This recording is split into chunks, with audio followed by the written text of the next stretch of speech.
Hello there, this is Mrs. May Ann O. Garcia, and welcome to our Module 6, Week 6, entitled Heat and Temperature.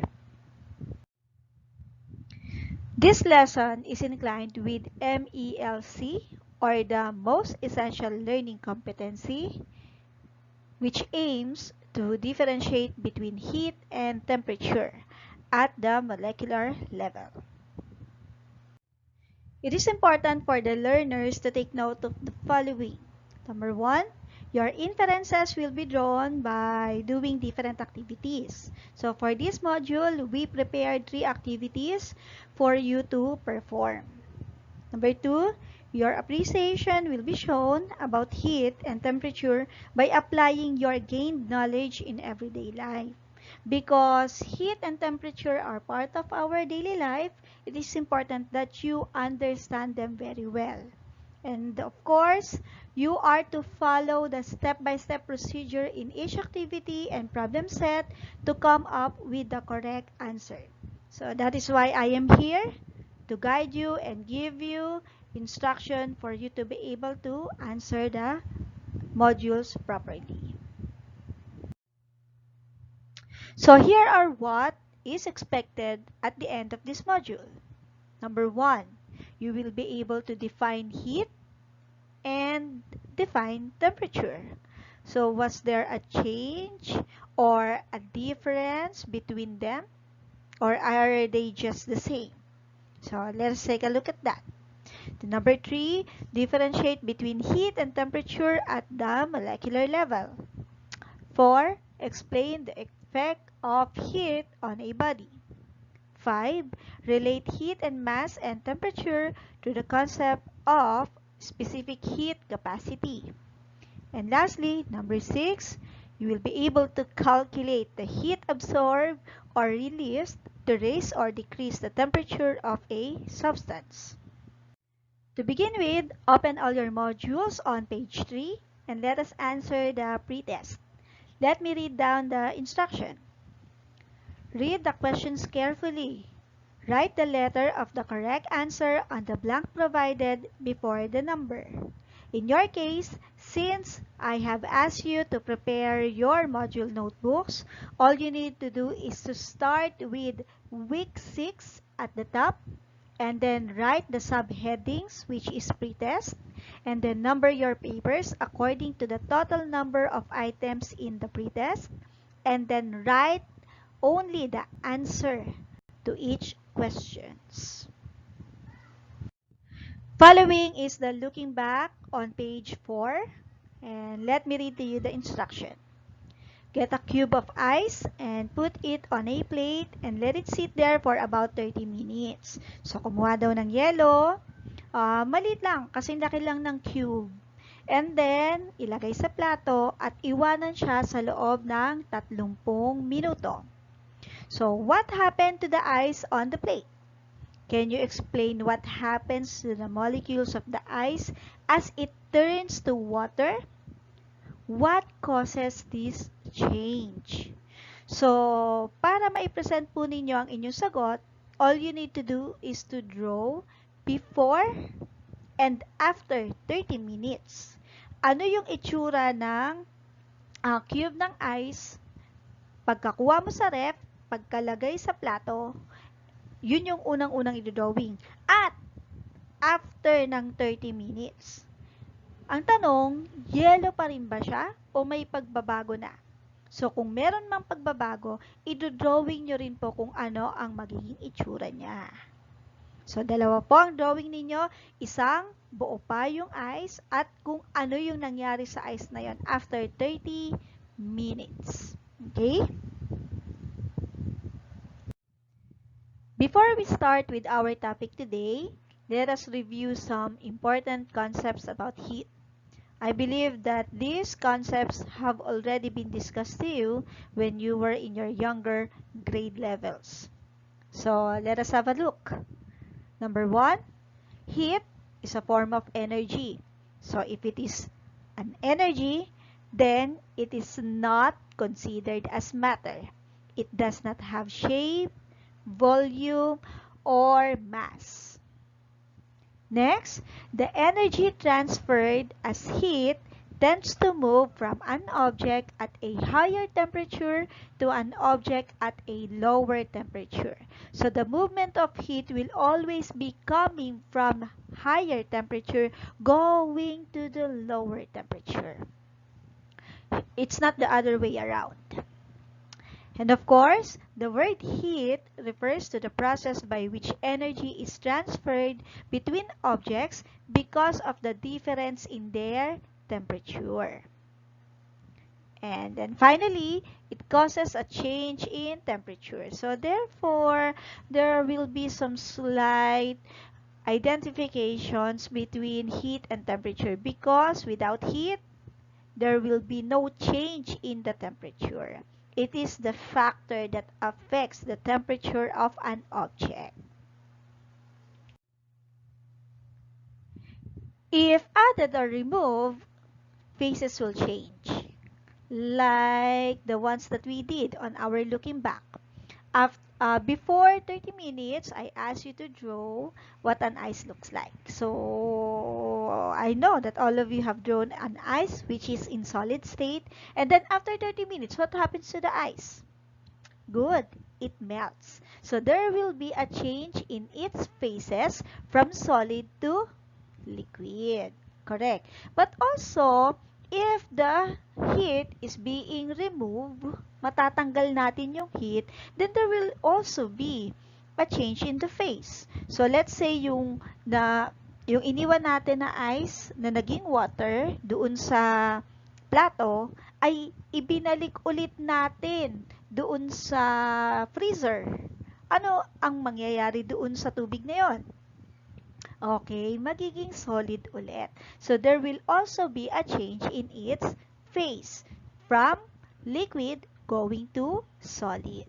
So, again, if added or removed, phases will change. Also, if heat is absorbed, the temperature rises. So, kapag nag-travel yung heat at na-absorb ito ng isang object, yung temperature niya ay tumataas. But, if heat is removed, the temperature decreases. Bababa naman yung kanyang temperature. Kumbaga, pag inilagay, tataas ang temperature, pero pag tinanggal, bababa yung temperature niya. If heat is added to an object, the particles of the object gains kinetic energy and they move faster. So if you remember our lesson about mechanical energy, 'di ba? Yung kinetic energy, it is an energy of a moving object. Ganon din po ang nangyayari sa molecules ng mga objects once na absorb ito ng heat. Yung molecules niya ay nagiging excited. So, gagalaw siya ng gagalaw kasi nag-gain siya ng heat. So, yung kanyang kinetic energy, they will move faster and faster. But on contrary, if heat is removed to an object, the particles of the object loses kinetic energy and they move slower. So, kapag tinanggal naman natin yung heat doon sa object na yon, babagal yung kanyang kinetic energy. Okay, unti-unti siyang mawawala. Hanggang sa tuluyan na ito, bumagal ng bumagal hanggang sa totally hindi na gumagalaw. Okay? So, parang kung i-relate natin siya doon sa yellow, so, from yellow na solid, nadagdagan siya ng init, nag-apply siya nagkaroon ng heat absorption, then what will happen?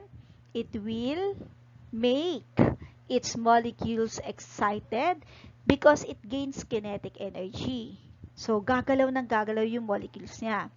Pero kapag ibinalik natin yung natunaw na tubig doon sa freezer, maglulus naman ito ng kinetic energy at dahan-dahan siyang babagal ng babagal.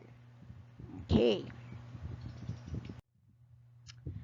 Also, it is important that you remember that heat cannot be measured. Hindi siya kayang ma-measure directly, but with the use of this formula. So, heat is equal to mass times specific heat capacity times change in the temperature. So change in temperature is symbolizes with a triangle.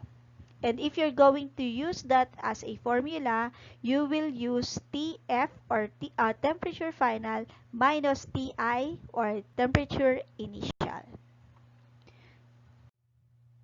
Let us have a sample problem and let us use the formula enabled for us to get the specific heat or heat of the particular object.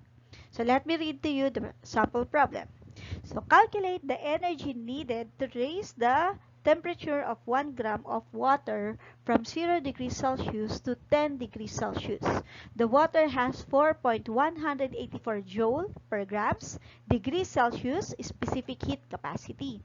So mapapansin ninyo, ang ginamit ko dito ay word. Hindi ko ginamit yung degrees Celsius, yung may bilog na maliit sa taas, tapos may capital C.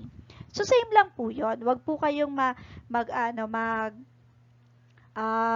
mako-confuse kasi oftentimes ang familiar sa mga bata ay yung may bilog sa taas ng number tapos may capital C. That is also the same with degrees Celsius. Ginawa ko lang po siyang in words.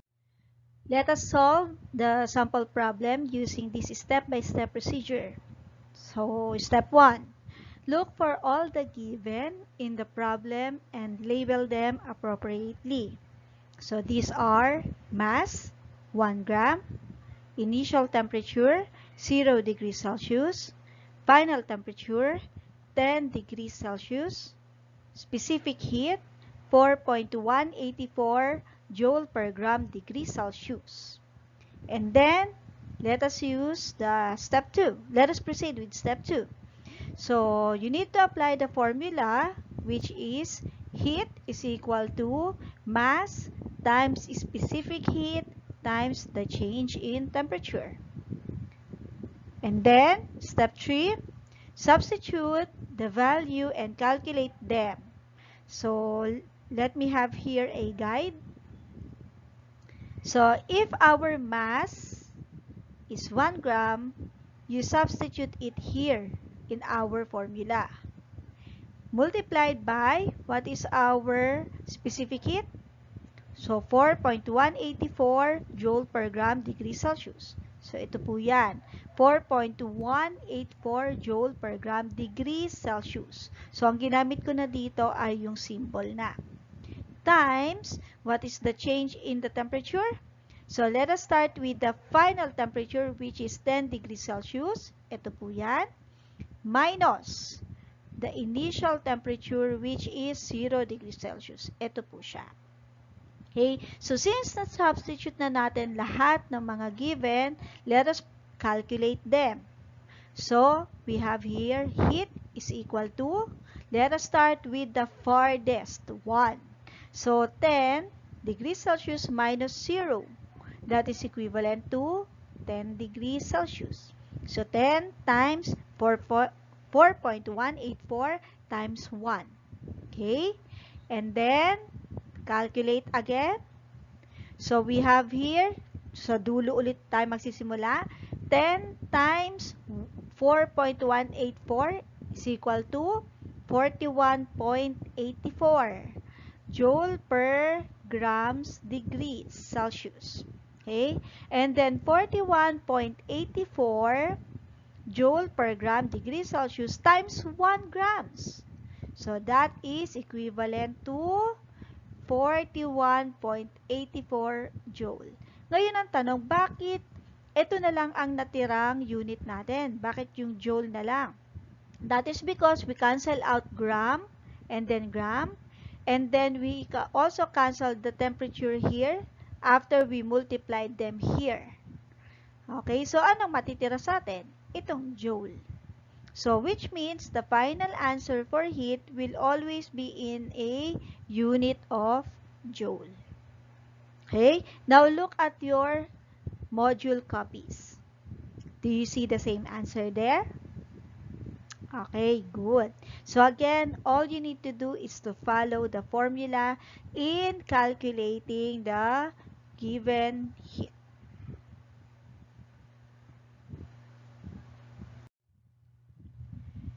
Next, let us give the definition of temperature. When we say temperature, it is the hotness or coldness of an object.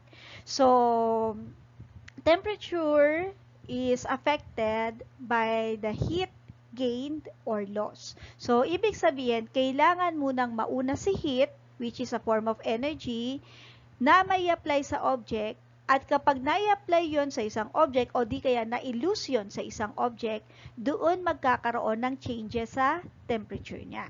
That is why when we say temperature, it is the hotness, pagiging mainit, or coldness, pagiging malamig ng isang object. So, step by step, temperature is dependent on the average kinetic energy. It is observed that particles in a hot object move faster than those in a cold object. Temperature which is proportional to the average kinetic energy of a particle in a substance. So, mapapansin ninyo, 'di ba, sa inyong mga bahay, kapag mainit ang panahon, usually very active ang inyong katawan. Yun yung time na gusto mong gumala, o hindi kaya, di ba, usually pag summer, yan yung kung saan-saan tayo nagta-travel. Yung iba pa nga, pumupunta pa sa beach, o kung saan-saan pang mga probinsya. Pero, pansinin nyo naman kapag malamig ang panahon. Di ba? Anong gusto nating gawin? Di ba, sumiksik lang sa gilid? O di kaya, misa pa nga, nakatalukbong, lalo na pagka months ng December or January, na kung saan napakalamig na ng panahon. So, dyan pa lang makikita natin na nagkakaroon ng changes ang movement ng isang particle kapag merong na-apply sa kanya na heat or na-lose na heat na nakakapagpabago ng kanyang temperature.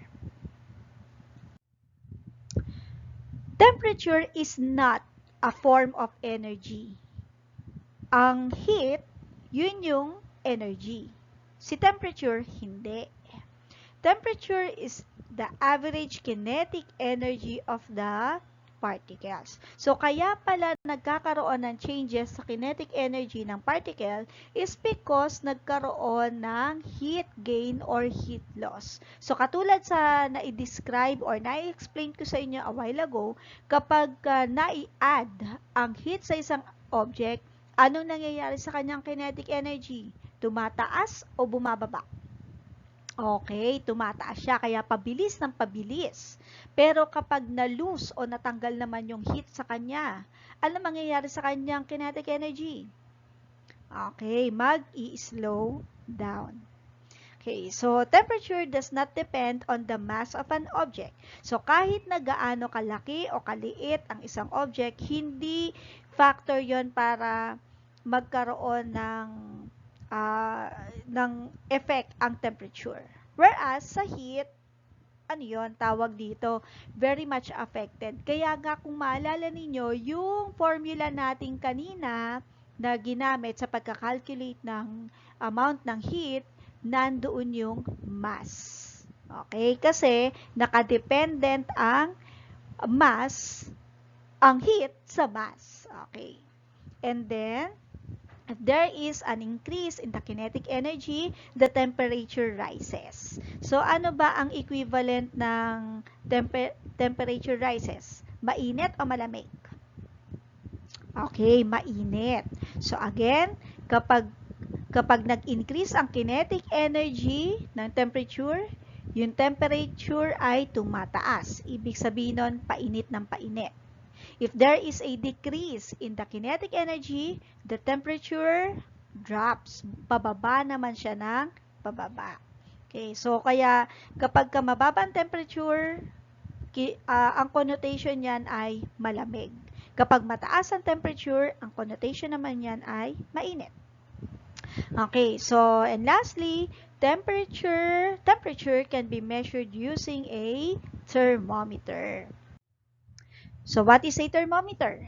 Thermometer is a device used to measure the temperature through the expansion or contraction of a liquid.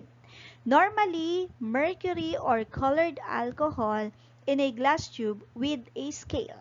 So, sa atin kasi ngayon, hindi na ina-advise ang paggamit ng ng thermometer na merong mercury.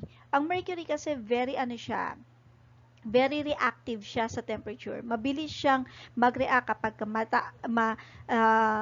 nailagay siya sa mataas na temperature o sa mababang temperature. Ngayon kasi, hindi na. Most of the time, ang ginagamit na sa atin ay yung digital one. Okay, so ito po yan. Ito po yan. Ito na yung digital. Okay? Ito po, itong dalawang ito, mercury pa po siya or colored alcohol. So, to prevent yung na magkaroon ng sakit galing sa mercury, hindi na po yan ina-advise ngayon. Kasi ang mercury, delikado yan sa kalusugan. So, kapag ka nabasag ang thermometer na merong content na mercury, pwede yang malanghap or ma-absorb ng katawan ng tao at mag-cause ng mas damaging na diseases. Okay?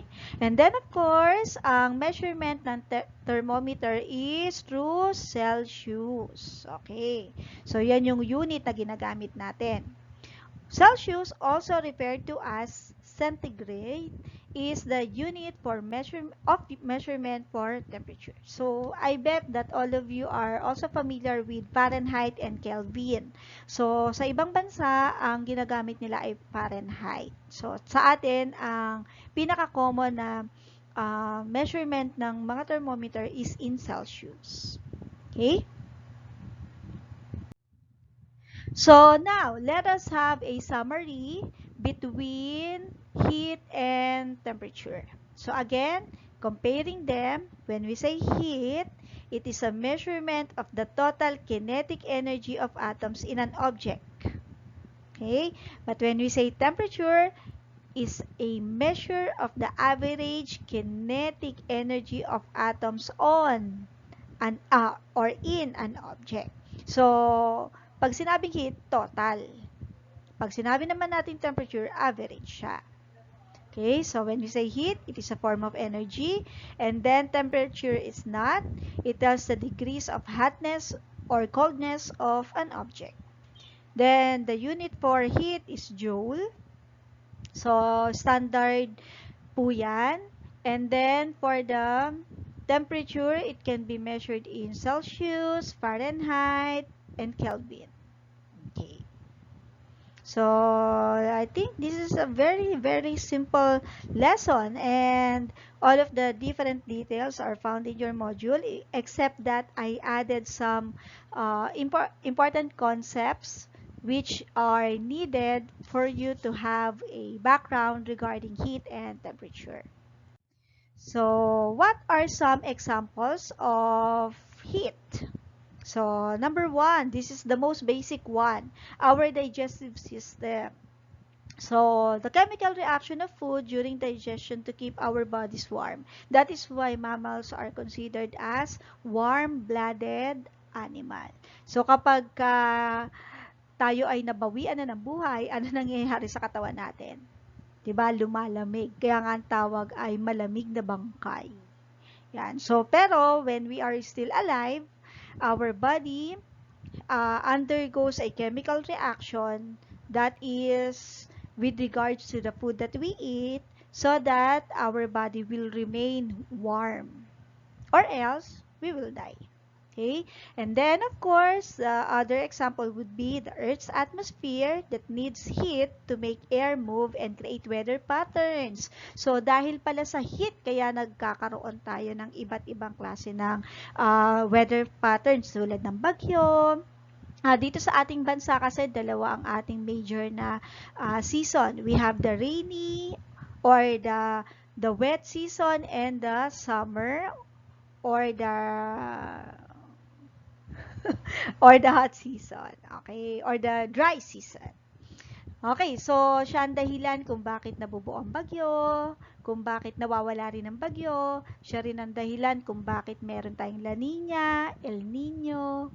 So, ang dami niyang nagagawang effect sa ating weather. And of course, pinaka-basic sa lahat, bakit hindi nananatiling solid ang ice cream? Oh, ayan wala yung particular na heat na na-i-apply sa kanya directly. So, saan nang galing yung init na yon? Okay, that is coming from the surroundings. So, kahit na sabihin nating malamig ang panahon, matutunaw at matutunaw pa rin ang ice cream kasi katulad ng na-explain ko sa inyo kanina, heat travels from high temperature towards low temperature. At dahil mas mababa ang temperature ng ice cream compared sa kanyang surroundings, yung heat na nanggagaling sa surroundings niya ang siyang maggi-gain doon sa sa ice cream. Kaya unti-unti siyang magme-melt. Okay, so that is also the reason why in our looking back activity, the ice after 30 minutes becomes liquid. Okay, so for our final lesson, let us have heat capacity. So, heat capacity or thermal capacity is a physical property of matter defined as the amount of heat to be supplied to a given mass of a material to produce a unit change in its temperature. The SI unit of heat capacity is joule. So, may LE pa yan sa dulo. So, do you know that different kinds of substances have different capacities in order to store internal energy? So, katulad na lang pinaka-basic sa lahat. So, kapag tayo ay nagluluto, ano ang mas mabilis uminit? Mantika o tubig? So, kung kayo ay lagi naasahan sa pagluluto, mapapansin ninyo yan. So, basically, lahat ng mga bagay sa ating paligid, may iba't iba siyang heat capacity. Pag sinabi nating heat capacity, ito yung changes sa kanyang temperature depending on the surroundings. Okay, so let us have an exact comparison between water and oil para maintindihan ninyo kung ano ang heat capacity. So, comparing water and cooking oil. So, if there is a 1 kilogram of water and a 1 kilogram of cooking oil placed in a separate beaker, ano kaya or alin kaya sa kanila ang unang-unang iinit after 1 minute? So, identical rings turned on for 1 minute. Okay, so let us take a look at this thermometer. So this is the initial temperature. So makikita ninyo parehas pa siya ng temperature. Yan po yung tinatawag natin na room temperature.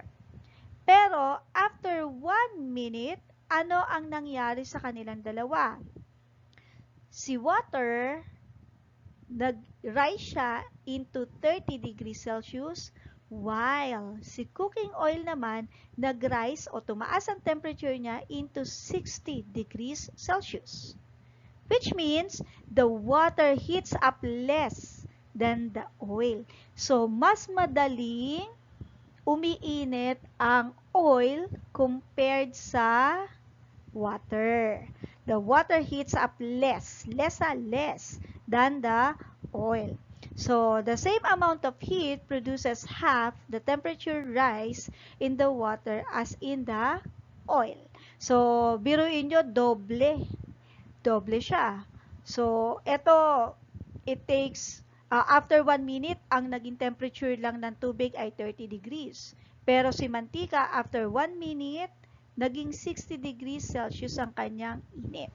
So, mas madaling uminit si oil compared sa water. Halos doble nga eh. In just 1 minute yan So, now, let us apply these concepts on the different activities that we prepared for you using your modules. So, let us start with activity number 1. Spot the difference. So, the objective of this activity is for you to be able to differentiate between heat and temperature at the molecular level.